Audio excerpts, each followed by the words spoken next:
Welcome to the System Simplified podcast, where we feature top leaders who share stories on how to successfully systemize a business. Now, let's get started with the show.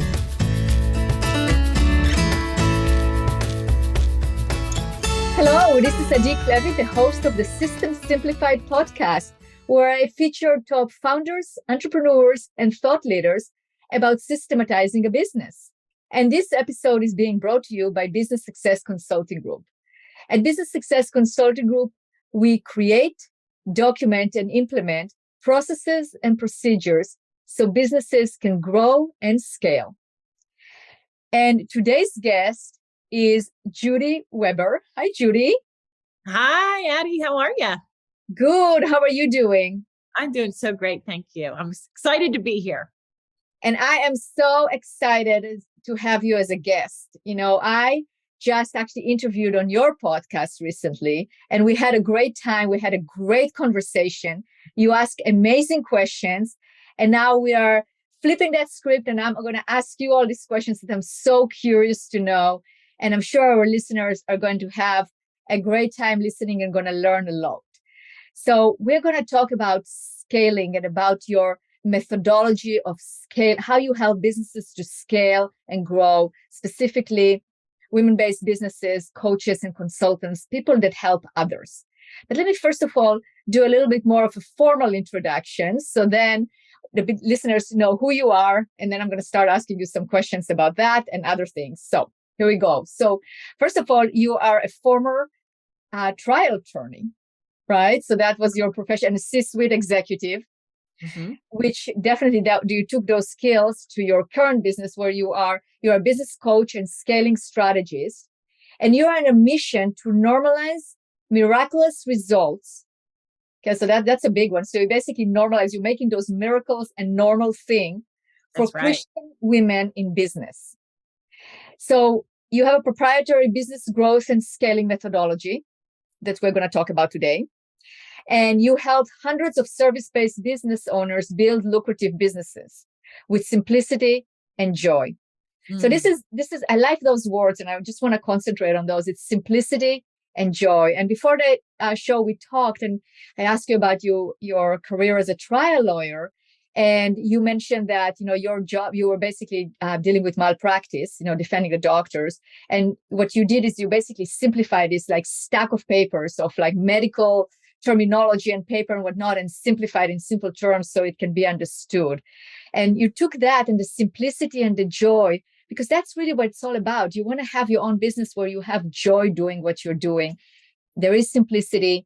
And the faith is very important to you. And we're going to discuss that, because I love that combination of helping women do well in business, or any business owner, really. It's not like we are here. We're not necessarily segregated. I mean, basically have like preference one way or another, but it's just like, that happens to be your target market. But it's basically business owners thrive, but also have a higher purpose, which is very, very important.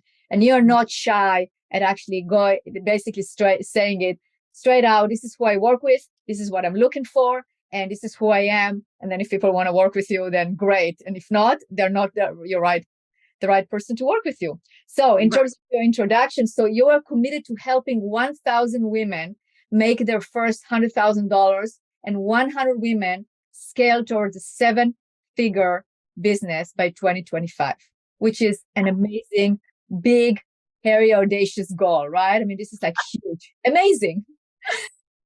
So and you know what? I have every expectation that will be accomplished. I do want to just, if you don't mind, Addie, I do want to kind of piggyback on something that you said, because I really want your listeners to understand what I do and what, by God's grace, like I'm genius at. And that is, as I was a medical malpractice defense attorney representing doctors, if a patient is suing a doctor for something that happened in the hospital, it's not just me and the case involving those hospital records. We go back into his general practitioners' records and every other doctor that touched them and so many other things. We even have some people, sometimes we have private eyes that would watch them when they say they couldn't do something or whatever, you know what I mean? So it was very involved, lots of papers and medical records. And so I had to summarize all of that in my brain when I go into the courtroom. and before I take depositions. But even more than that, that's hard enough. But then I had to, as the attorney representing the doctor, know enough about the medicine and what my expert said and how she disagrees with what their expert said. So I had to like say, okay, if I'm going to pretend I'm a third grader, maybe a fifth grader, and I would say, what do I have to break it down to make it so simple that the jury would understand and not get lost? So with that of taking the super complex and making it so easy and I guess consumable, like understandable, that is what I do. That's my juice for working with women in business. Because and I'm sorry, I'm going on a little bit, but No, that's right. Whether you are in the earlier stage of business, or I know your clients are, at the millions and they're looking to, scale that, there is always so much that we could do. And so what I find at really any level is it's all about focusing and prioritizing. And what I stand on, and I'm getting a little ahead of myself, but I do want to throw this out. I see that there are two ways to build a business. There is like a boutique style, what I call a sophisticatedly simple business. And then there's the empire. And the empire has lots of different divisions, tons of employees, lots of moving parts there. And what I teach my clients, I'm on a little bit of a different end of the spectrum because I have in my business and I model for them that sophisticatedly simple business where it's like, let's streamline your offers. Let's really tune in to what your expertise is and not just become one of the best, but become the best and known as the best. So that's kind of like background that I thought was important to get right out front. It's very important. Absolutely. So before we dive into your methodology, your unique methodology and your unique area of genius, I'm curious, what made you basically move from being a lawyer, I'm sure a very successful trial attorney, to opening your business as a coach, as a consultant, which you're also extremely successful because that's just you, Judy. Probably everything that you touch is super successful. But how do you move? What made you? Where did the transition come from? Wow. Well, it's kind of a long, sordid story. So I will just say briefly that as a trial attorney, look, I'm a poor girl who came from nothing, and people like me didn't go to college, let alone law school. But God put in me like ambition and drive from the beginning. And so when I finally got to law school and got the job, and I'm like, oh, is this it? Like, I don't know. I just felt like this was great. I had met a milestone, but it didn't feel like my purpose in life. Tie into that the fact that I had children within the first couple of years of practice. And then I was blacklisted. Like there was no way that I was going to make partner, at least in my firm in the greater Philly area. That was like, oh, you're not going to spend 12 hours or more a day here, then you're off the partner track. Many years later, I had the opportunity to go in-house and I became general counsel and the director of HR. And I loved that work. Absolutely loved it because I love people. And then I had the law and I was overseeing the whole litigation practice with outside counsel. But the thing was, the head guy at the top, he was horrible. He was a male chauvinist pig, to be honest with you. And so I loved my coworkers except for the head guy. And he was just horrible. I don't know how he didn't get sued. But anyway, so at one point I realized I was like, I don't know, almost 50. And I said, you know what? I always wanted to be in business for myself in a big way. And so now I'm going to do it. And so as I spent time with the Lord and said, okay, God, I've got this ability, I've got this experience, what makes sense for me? And it became crystal clear.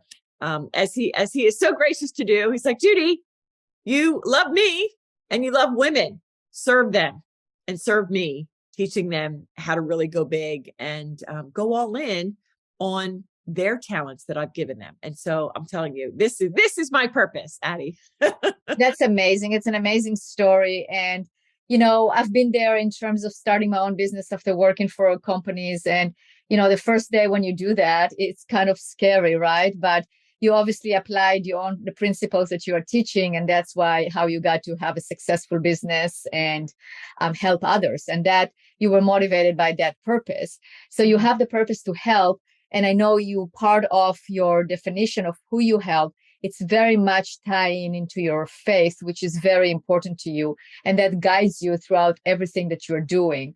So tell me more about that in terms of, it can be risky. Some people can look at it as risky in business, right? That you put your faith out there and saying, this is what I do. This is who I help, right?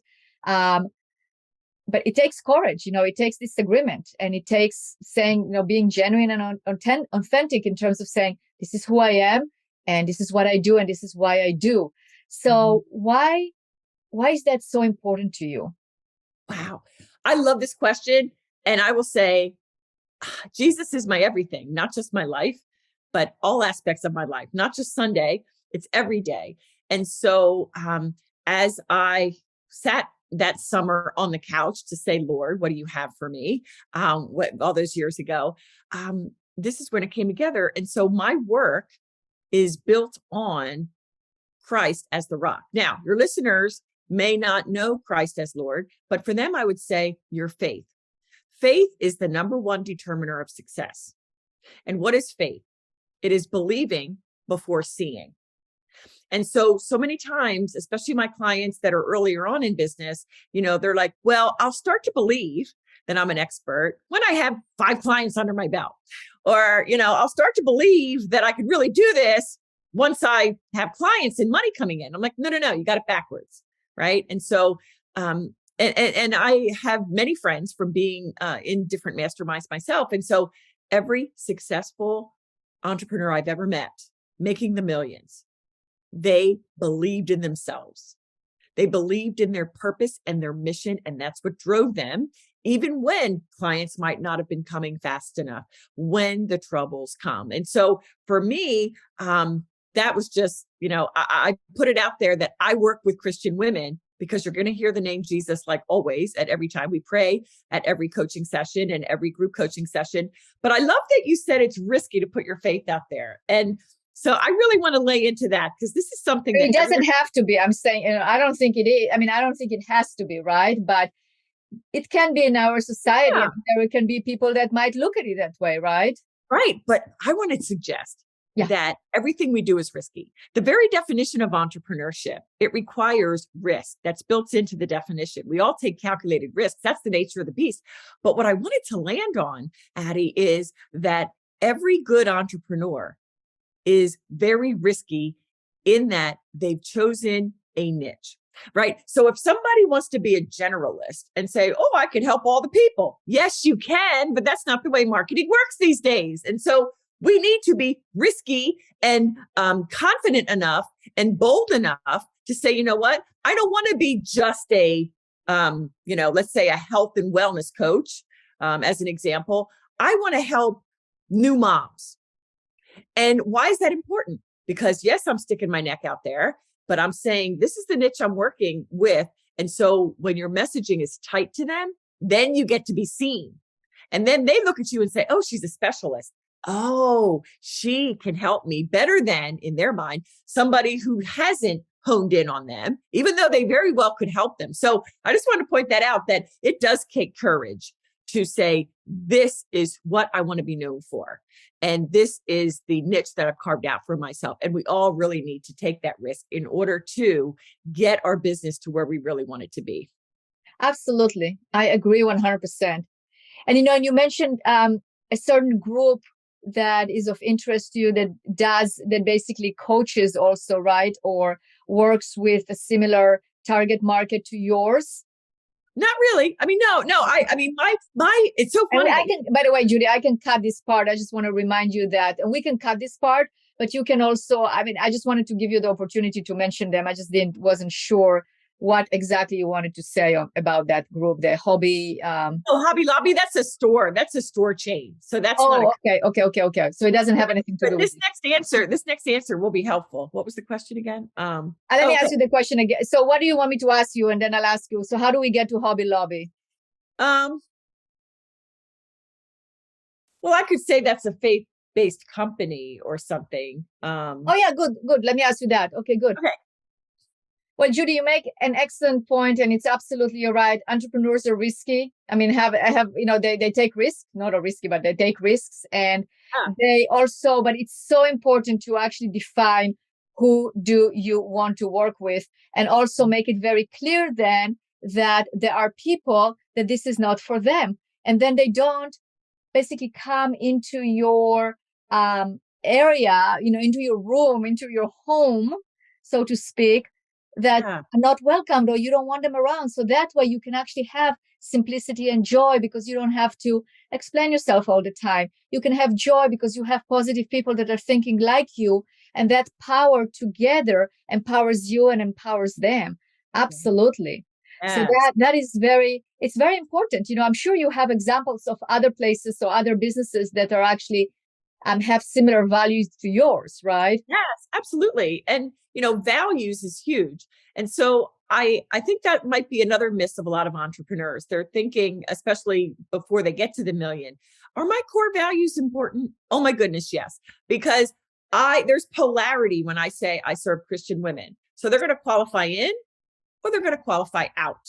So my messaging is going to land and make one woman excited. And then for somebody else, she's going to say she's not for me. And that's exactly what marketing is to be. But, faith-based companies like Hobby Lobby, they stand clearly for their faith. And those of us like me, they have loyal fans that say, you know what, I align with their values. And so that will be a company that I stay with in the long term. So important for us to not be afraid to be polarizing. That's good marketing. Absolutely. I agree because it's definitely a qualifying right there, and it weeds out people that don't want to work with you 100%. Good. So now let's talk about your methodology, about your proprietary methodology that you develop in order to scale businesses. And obviously you already help hundreds of businesses do that. And you have a very specific target that I'm 100% sure by 2025, you're going to accomplish that. So tell us about it. All right. Well, thank you. It's called joyful scaling. That's my methodology. And I say with this, you'll get a faith-fueled business and a joy-filled life. And I just want to land on that for a second. There's a difference in my mind between faith-based and faith-fueled. Faith-based, I say, is full of hope. Faith, it's full of hope. But faith-fueled is the miraculous realized. And that is when every thought, every statement, every aspect of your work is fueled by your faith or your belief of what's possible. So it's 3 strategies involved in my joyful scaling method. And they are your scaling strategy, your operations strategy, and your profit strategy. Let me briefly go into each one of those. So your scaling strategy, what I call that, and by the way, these are the acronym JOY. So with the scaling strategy, it's the jumpstart. With the operations strategy, it's optimize. And with the profit strategy, it's yield. So I have the joyful scaling method. So with the jumpstart, this is when I work with you to look at all the building blocks of a business ready to scale, like your own proprietary IP, your own methodology or process. That's why I work with service-based businesses. How do you get your clients from where they are to where they want to be? That's one aspect. Then there's the messaging, right? Like, how do you talk about your business? What do you stand for? Who do you serve specifically? And also, I love to say, what are the gurus in your industry say is gospel truth that you totally disagree with? That's all part of your messaging. And then marketing, of course, because everything I've just talked about up to now, that informs your marketing. I just had someone reach out to me today. One of my would-be clients, she's considering working with me. And she goes, Judy, do I have to do Facebook ads? I said, we'll get to that. But you've got to get all these different pieces in line. Otherwise, you're throwing money away because it's not going to land. Anyway, okay. So with your method, your messaging, your marketing, and then of course your sales and delivery. All of that is what I call your jumpstart or your scaling strategy. That's step 1. Then your second strategy is your ops. Now we're looking at your back end. We're looking at things like your team. What does your org chart look like? Thinking ahead. That's one big thing I'm a big proponent of. If we want to get to a certain place in 2 years, 3 years, 5 years, we've got to be forward thinking. So we look at team, we look at your processes and your automation to see what needs to be optimized there. And then finally, your profit strategy. I will tell you, so many women that I work with, they hate the numbers. and they're scared of the numbers. And when I ask them questions, they don't even know. So with me, they learn the numbers. They learn to not be scared of them and actually enjoy looking at them and studying them. We got to know our data, right? So also, and Judy, on that point, it's very interesting because a few years ago, I used to do a series of seminars to an entrepreneur organization here in actually where I live in Portland, Oregon. And the name of the lecture, or the name of the workshop was Financial Planning for the Non-Financial Founder, or something like that. It's basically financial literacy for the non-financial founder, right? So it's basically for entrepreneurs and founders that, I taught them how to read a P&L, a profit and loss, a balance sheet, look at the numbers, KPIs, what's important, what's not important. And I was very, actually surprised to see how many business owners that are brilliant, just brilliant at what they do, they have an aversion of looking at numbers. Why do you think that is? I don't know, because I can tell you, and I'm sure you will agree, Addie, that if you're not looking at your numbers, and not even just the gross revenue coming in or your profit, if you're not looking at what you are selling and tracking the leads and the conversion of leads and different aspects along the customer journey, you are missing out on thousands, tens of thousands, hundreds of thousands, possibly millions of dollars. So I think it has to do with, I know in the way of women, so many women almost have like this aversion to money. It's almost like there's guilt associated with it, especially when you add the Christian layer on. It's like, oh, am I godly if I, am concerned about the money? And so I don't know. How do you solve that? I mean, that's a very good point. So, and I think it's a key because it's a mindset, right? Because you're right. I mean, if you have aversion to it and you don't see the value, it's basically like almost devaluing yourself, right? I remember one time I was working with a client of mine. She was a veterinarian and she felt bad that she's actually taking money because then she's not really helping. I mean, it was a very interesting mindset. And I know many business owners can feel that way, that it's some kind of a sin or something that they're not supposed to be doing. How do you address it with your clients? I love this. Okay. So I'm going to take one of those polarizing stands, and I will say this. If your listeners are familiar with the parable of the talents in the Bible, the idea is this master gave his servants different talents, different amounts. I consider it dollars, right? He gave one talent and the other one 3 talents, another 5 talents. And so he went away. And when he came back, he evaluated, okay, how many talents do you have now? The one that had 5 multiplied it to 10. And the master said, well done, good and faithful servant.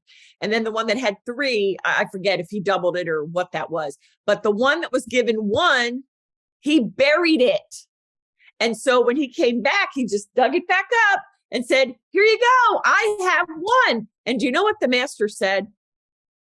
He said, go away from me, wicked servant. He called him wicked. Wow. And so with that, I say to my ladies, if the master is God in that parable, and I think it is, then for you to play small, your talents and gifts that he gave you, I think that's the sin, not the sin of going all in and fully embracing who you are in him and serving him and others to the fullest with those gifts. So yeah, my position on that will ruffle some feathers, I'm sure, especially in the Christian community, but I really stand firm on that. Wow. That is quite a statement, and it's so true. And yeah, because, we all have our superpowers. We all have our gifts. We all have our talents. And if we really want to serve, we have to use them to the fullest extent. And yes, I think you need to charge for it. You have to ask for exchange, because otherwise you're putting the other person at a disadvantage, because you're just giving and giving and giving, and you don't let them give back for something that you have done for them. So I absolutely agree with you. Yeah. And on that point, I will say, when I invested in a $75,000 coach, $75,000 a year, just making that decision a year and a half ago transformed me. Now, I'll be honest, the first couple of weeks, I didn't sleep much at night because I was like, what did I just do? But when we have high value for our clients, and we get them great results, then it makes sense. They're getting big value. You should be receiving value that is commensurate with that. And by the way, the more money you make, that means the more impact you're having, right? When you make sure that you are expert truly, and the more you have to give to others. God does not give you the gifts to keep it to yourself. We are meant to serve others very generously with that, while also standing firm on our value. Absolutely. And, Judy, in your case, you just told me that you celebrated something today, which I think is totally worth celebrating, where you have an amazing retention rate of the women in your mastermind. It's actually 70% retention. So meaning that the women that sign up for one program, then they want to re-sign and stay with you, which is unheard of. And I think it's definitely an amazing accomplishment. And what is your secret for that? Yeah, I just did a post today on that. And I said, what is my secret sauce? And I just wrote down, and I said, I'll let you listen to what my clients have told me. But basically, for so many of my clients, half of them were looking for a Christian-based, faith-fueled type of coach at my level. There are Christian business coaches, and I don't mean to besmirch anybody, but they don't have my real world cred of business. They don't have my strategic brain. And so they found that a gap. And so now that they found it, they're like, oh my gosh, yeah, this is really great. But I do want to say the other half of my clients are Christian, but they didn't have finding a Christian coach on the radar. But when they found me and they're like, oh my gosh, this brings my life and my business together in a way that is just filling me up, and it's holistic, right? And comprehensive. But to answer your question directly, I'm not like most other coaches. And I'm going to say something else that might be kind of crazy. I don't aspire to be an 8-figure coach ever, because I will have to sacrifice too much for that. What I mean is, my mastermind is an intimate 20 ladies maximum group. It's a 6-month container. And so in that time, I know my ladies very well. I know their businesses, and I put my brain to work on their business almost as much, if not more, than I do my own. And just today, before I was getting ready for a shower, and I wrote through my emails, and I'm like, oh, my client Danielle needs to see this. And so I sent it to her, and we had a conversation. Other coaches don't do that. So that's ginormous. With the faith in it, where Jesus, you not only grow in business, but you deepen your faith in him. And then the other thing that I do, it's very different. I don't want my clients to depend on me forever. And I'm sure other coaches out there just took a gasp. But for me, I want to kind of teach them how to think strategically, like a CEO. So yes, my clients often say, I have Judy. What would Judy say on this? How would Judy handle this? And I take that as, I'm honored by that. And because I'm teaching them how to think, and I'm leading them into strategic thinking so that at some point they can do it on their own. So I train them to be self-reliant. That's fantastic. Yeah. That is fantastic. And again, very well done to you on doing that. That's fantastic. Thank you. So Judy, by now, I'm sure a lot of our listeners want to contact you. How can they do that? What's the best way of contacting you? Yeah, I am everywhere on every social platform: LinkedIn, Facebook, Instagram, at Judy Weber Co. So at Judy Weber Co. And also my podcast, you can find that show on my website, judyweber.co. So yeah, those are the best places to find me. Excellent. And now you are so gracious to offer the listeners a gift for listening to this podcast, and where they can actually download it and see your brilliance and experience basically how you work. So tell us more about that. Great. My team and I just put together a hiring guide. And look, you can't scale without hiring. And I know your clients are definitely scaling. They're into the millions. What I found, though, is there's a lot of agita, anxiety around finding the right people. And so I put together a guide that takes all the guesswork out of strategic hiring. It tells you who to hire, when to hire, even what to pay, and where to really find the right people. And where I tell you to go is very different than what you'll find anywhere else. So we'll have the link in the show notes, but it's judyweber.co/hiring guide. And so I look forward. I hope it blesses your listeners. Absolutely. Thank you so much for doing that. And I'm sure people are definitely going to benefit from it. And I'd like to thank you for being on my show. Even before I thank you, I just want to mention that, that conversation that we had today reminded me of other episodes that I interviewed other guests that are also very big on their purpose, on their faith, that it actually motivated and drove them to start a new career and help others. And I'm thinking about Doris Hornstein. I'm going to put the show notes there. The link to the podcast there. Alice Stang, for sure, from AskAliceStang.com. And I know you are going to meet with her and probably be on her show. And many others that I can think of, Michelle Williams. There are definitely other women that definitely inspired me in terms of they're being bold, they are willing to take risks, they're willing to put it out there to the world, who they are, what's important to them, what are their values, and live by them. And I think this is extremely, extremely inspiring. So Judy, thank you so much for being a guest on this podcast today. Thank you, Addie. I pray that that hiring guide really, can I change that? I'm sorry, Yeah. I screwed that up. Let me just say thank you. I'll do it. Thank you. Thank you so much, Addie. It's been a pleasure. Thank you.